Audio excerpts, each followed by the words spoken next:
December 27th, 2016. So it's been a while, and we are going, me and Soren are going to Port Angeles so he can surf, because supposedly it is 13-foot waves. Not 13-foot waves. Like, how many feet? 3 to 4 feet waves. Sorry. This will be me and Soren's first time being together while he surfs in 4 months. 4 months. And it'll be in good old Washington at Port Angeles. Is it a river mouth? Right? Yeah. It's a river mouth.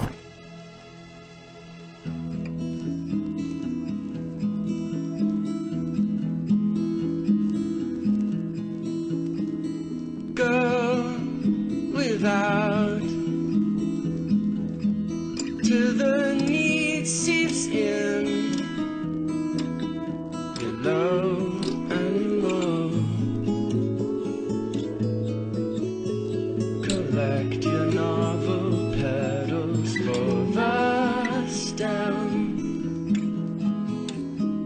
and glow, glow, melt and flow. Eviscerate your fragile frame, spill it out on the ragged floor. 1,000 different versions of yourself.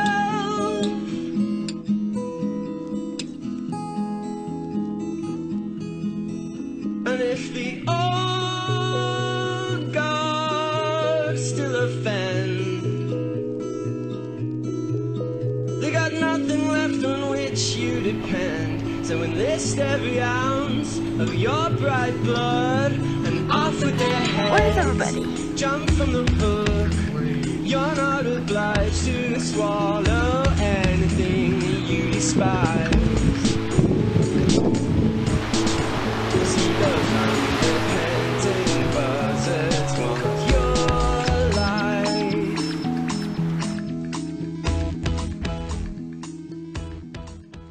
We made it, and it's really cold.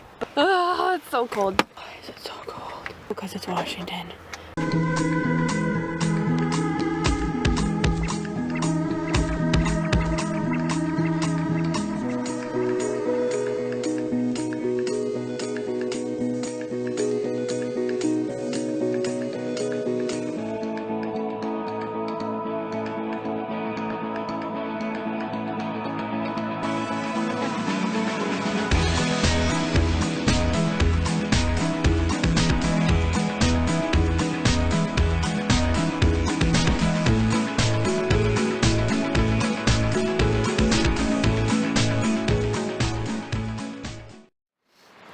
Rainy right now. Usually what I had been doing when it wasn't raining, my favorite thing to do when Soren goes surfing is look for really pretty rocks along the shore. Me and Soren kind of have like a little contest going on. For the past 5 years we always have contests to see who could find the best agates, and the best agate I ever found was on Ocean Shores when he was surfing.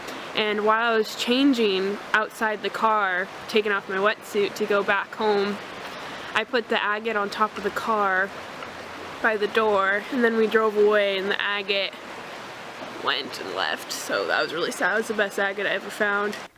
So it started hailing really hard and then raining, and so now I'm in the car.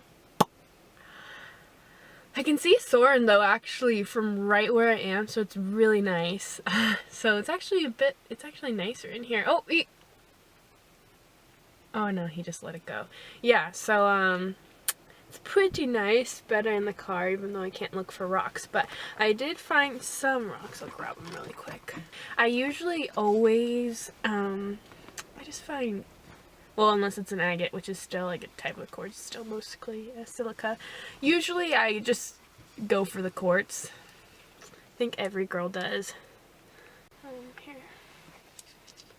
or silicone dioxide, SiO2, I don't know, I haven't taken OChem or Chem in a while, but silica dioxide is what quartz is made out of, and then there might be a few impurities in it that gives it, you know, the orange colors, or, you know, different colors like pink for rose quartz. But silica is the most common mineral found on Earth. I think it's like something like 90%, I don't know, I'm not gonna say that, but I don't know for sure the numbers, but it's the most common mineral found on Earth. Yet, quartz is generally a lot of people's favorite rock or mineral to find because it's just really beautiful.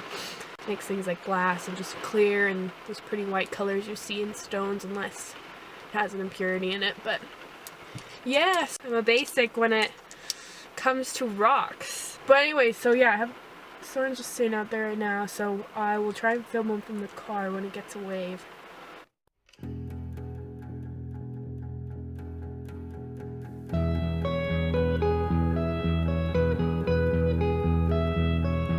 So yeah, there's a couple and then there's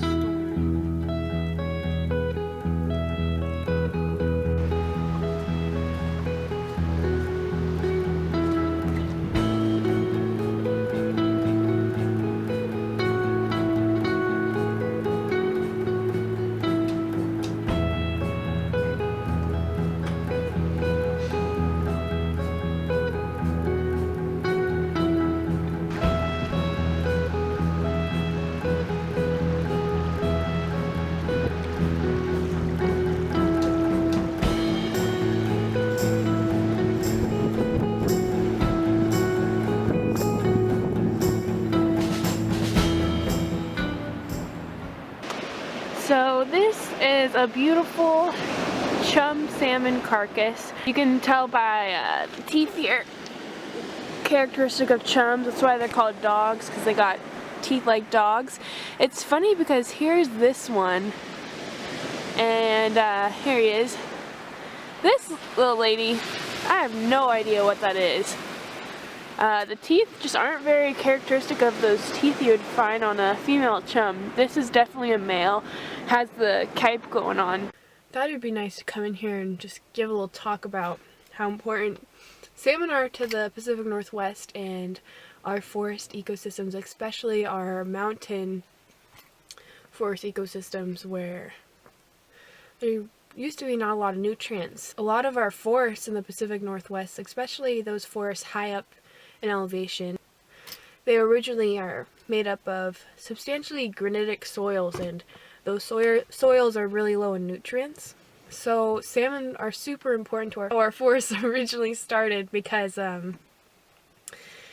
without salmon, forests wouldn't really be up there, because what salmon did was, salmon, as they migrated up to their natal streams to spawn, once they died, they left their carcasses, which provided a ton of different nutrients, marine-based nutrients, for those areas that were originally just kind of lifeless, low in nutrients, granite soil. So those carcasses provided those nutrients, and that really kick-started the soils to have more nutrients to be able to provide, I guess, kind of a life source for our beautiful forests to start. Yeah, and now what a lot of scientists are having the debate about, what are our forests going to look like in a few hundred years when they really start feeling the effects of our low salmon runs. Our forests were based and have lived off of having those nutrients that have been brought in from the ocean by the salmon's body and then spread through animals. For instance, bears were super important originally, and eagles and all the other animals, but bears primarily, what they were known to do were to eat the salmon as they're coming up to spawn, and then do what bears do best, go out into the woods and then poo, and that would spread those nutrients farther out away from the stream. So it wouldn't just be within the vicinity of the stream that those nutrients would be spreading, but farther, you know, tens of miles outward from that. Scientists have really been able to, I guess they put kind of, like you would say, a marker on things like nitrogen that was originated out from the ocean. So they're able to tell when, by taking a a core sample from a tree, if it has accumulated in its body nitrogen that came out from the ocean, meaning nitrogen that came from a salmon carcass. And scientists have been able to conclude that older trees contain more of that nitrogen that is marked for ocean-based nitrogen. Soren's back, yay! Because now we get to go home because it's freezing. I don't know how he does it, it's so cold. Dirt in my mouth. How was it? I guess I can say I surfed in hail now.